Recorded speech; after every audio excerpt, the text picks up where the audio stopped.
Hello, welcome to another Steve Cast episode.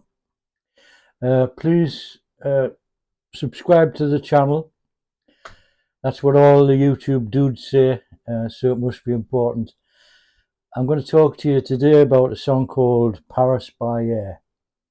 It's not the biggest of my hits, but it's certainly a most travelled song and it has appeared in all sorts of formats. And I'm pleased to say it appeared on an album called The Attack of the Rock Zombies, which I'm really proud of. I think it's a fantastic title.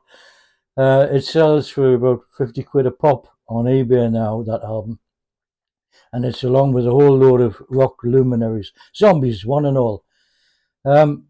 So the song, it's an interesting scenario. It still appears in the Tigers of Pantang set list 47 years after I wrote it, so it's got some staying power. Now, the song came about in an entirely happenstance way. I was in a pub in London, the Ship on Wardour Street, the infamous Ship, and I was with my publisher of the time, Brian Oliver, Neon Music.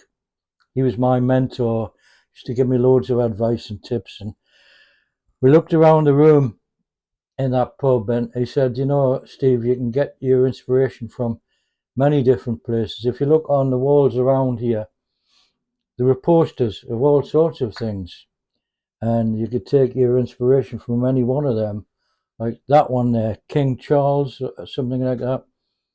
And I spotted one. I said, no, that's really interesting. Paris by Air. And I started to describe the song I was going to write.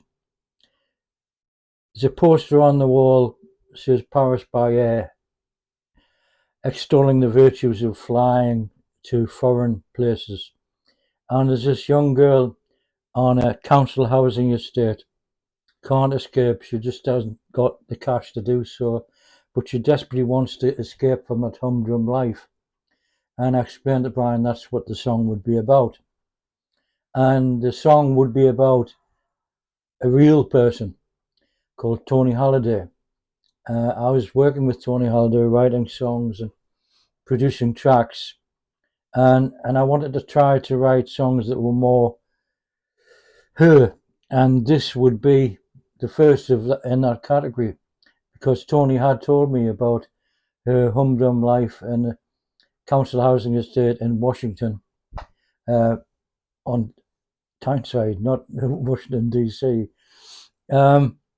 near the Sunderland. And so I put all of those components into the song idea. So I caught the train home, and by the time I got home to Newcastle Station, I pretty much had the lyric. And when I got to my bedsit in Whitley Bay, I sat on the edge of the only furniture I had in that bedsit was a bed, a record player, and in the window I had a pot plant, if you catch me drift. So I sat there and I started to write the song that I would later record with Tony.